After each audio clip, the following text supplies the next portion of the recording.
یاد رکھیں جس طریقے سے حضرت امیر کے زمانے میں صحابی تھے، ان کے چاہنے والے تھے، ان کے عزیز و اقارب تھے، ان کے ساتھ بیٹھنے والے تھے، ان سے سوال و جواب کرنے والے تھے، ویسے ہی آج ہیں۔ مگر یہ الگ بات ہے کہ وہ افراد جن کا عقیدہ یہ ہے کہ امام زمان ہمارے درمیان ہے ہی نہیں، تو وہ نہیں عقیدہ یہ رکھیں گے کہ امام زمانہ کے کوئی صحابی ہیں، امام زمانہ سے کوئی پوچھنے والے ہیں، ان کا الگ عقیدہ ہے۔ لیکن جن کا عقیدہ یہ ہے کہ آج ہمارے وقت کا امام ہمارے درمیان موجود ہے، تو یہ بھی عقیدہ ہونا ضروری ہے کہ بے شک اس کے صحابی بھی ہیں، ان کے چاہنے والے بھی ہیں، ان کے دشمن بھی ہیں، کوئی فرق نہیں۔ وہ افراد جو نعرے لگا رہے ہیں یا لیتنی کننا معکم فافوز فوزا عظیما، اے کاش کہ ہم آپ کے ساتھ ہوتے تو ہم بھی کامیاب ہوتے، یا وہ افراد جو جیسے ہی امیر کے مصائب پڑھے جاتے ہیں تو وہ جھنجھلا کے جھلس کے کہتے ہیں مولا کاش میں ہوتا، ان افراد سے مخاطب ہوں۔ خود ہم لوگ بھی جب مصائب پڑھتے ہیں کبھی کبھی غصے میں کہتے ہیں مولا کاش میں ہوتا، گردن پکڑ کے مار دیتا، یہ کر دیتا، وہ کر دیتا۔ اگر واقعاً ہم اور آپ یہ چاہتے ہوں کہ حضرت امیر کے زمانے میں جا کے حضرت امیر کے سپاہی بنے، تو فی الحال امام زمانہ کے سپاہی بنے۔ فی الحال جو کام آپ حضرت امیر کے زمانے میں سوچ رہے ہیں کرنے کے لیے، وہ کام فی الحال امام زمانہ کے زمانے میں کریں۔ آخر یہ بھی امام ہے، یہ بھی امام ہے۔ ان امام کی امتیازات تمام اماموں سے الگ ہیں، امام زمانہ کی امتیازات۔ کسی نے پوچھا مولا سے کہ حضرت کا نام قائم کیوں رکھا گیا، تو حضرت نے جواب دیا کہ اس لیے کیونکہ انہو یقوم بعد موت ذکرہ، کیونکہ یہ قیام فرمائیں گے کب؟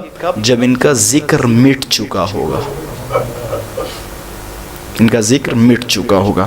روایتوں میں اگر آپ جائیں تو امام معصوم کی زندگی کو کچھ انبیاء سے تشبیہ دی گئی ہے۔ بعض روایتوں میں کہا کہ امام زمانہ کی زندگی موسیٰ کی طرح ہے، بعض روایتوں میں ہے کہ امام زمانہ کی زندگی یوسف کی طرح ہے۔ میں صرف یوسف کی ایک شباہت بیان کرنا چاہتا ہوں۔ جن روایتوں میں یہ کہا گیا کہ امام زمانہ کی زندگی یوسف کی طرح ہے، اس کی علت کیا ہے؟ اس کی علت علماء یہ بیان کرتے ہیں کہ جس طرح یوسف کے بھائیوں نے اپنے بھائی کو کنویں میں ڈال دیا تھا، اسی طرح امام زمانہ کے وہ دعوے دار کہ جو عشق، محبت، لگاؤ کے دعوے کر رہے ہیں، انہوں نے اپنے وقت کے امام کو اپنے دل سے نکال دیا ہے اور غیبت کے اندھیرے میں، غیبت کے کنویں میں ڈال دیا ہے۔ امام زمانہ یہ کوئی آپ بعض افراد سوچتے ہوں گے یہ بھی اللہ کے نظام کا ایک حصہ تھا اور یہ تقدیر تھی، ایسا ہونا تھا، ایسا نہیں ہے۔ امام زمانہ کے غائب ہونے کی اگر آپ علتیں پڑھیں تو آپ کے سامنے ظاہر و واضح ہے۔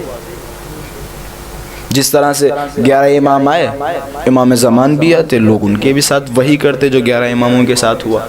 یہ ایک علت ہے امام زمانہ کو خداوند متعال آخر ایک تو حجت اپنی رکھے۔ جس طرح سارے اماموں کو شہید کر دیا گیا، اسی طریقے سے ان کے بھی ساتھ ایسے ہی ہونا تھا۔ اور ایک جو علت بار بار ہم لوگ دعا کر رہے ہیں حضرت تشریف نہیں لا رہے ہیں، اس کی بھی ایک علت ہے۔ ہم یہ سمجھ رہے ہیں کہ ہم سارے کے سارے دعوے دار ہیں، اہل بیت بخوبی جانتے ہیں اہل بیت کے خاندان کے ساتھ ایک حادثہ ہو چکا ہے، ایک حادثہ ہو چکا ہے۔ وہ حادثہ ہوا تھا کربلا میں، جہاں 18,000 خط لکھے گئے تھے اور کربلا میں ملے 72۔ اب اہل بیت کے گھرانے کے ساتھ دوبارہ وہ حادثہ نہیں ہوگا۔ ہمارے زبانی دعوے ہیں، ہم خود اپنے آپ کو نہیں، اپنے آپ کو ابھی ہم نے یہی نہیں ثابت کر پایا کہ ہمارے عقیدے ہیں کیا۔ مجھے بڑا افسوس ہوتا ہے بالخصوص جب میں بعض جوانوں کو دیکھتا ہوں جو اعتقادی لحاظ سے بہت پست ہیں، گر چکے ہیں، جنہیں مذہب تشیع کے چھوٹے چھوٹے عقیدوں کا پتہ نہیں ہے، جنہیں توحید، نبوت، امامت کے پتہ نہیں ہیں۔ بڑا افسوس کرتا ہوں، خدا کی پناہ مانگتا ہوں، خداوند متعال سے دعا گو ہوں پروردگارا ان سب کو جہالت سے نکال۔ بعض افراد جہالت کی طرف کھینچتے چلے جا رہے ہیں ہمارے بعض مؤمنین کو۔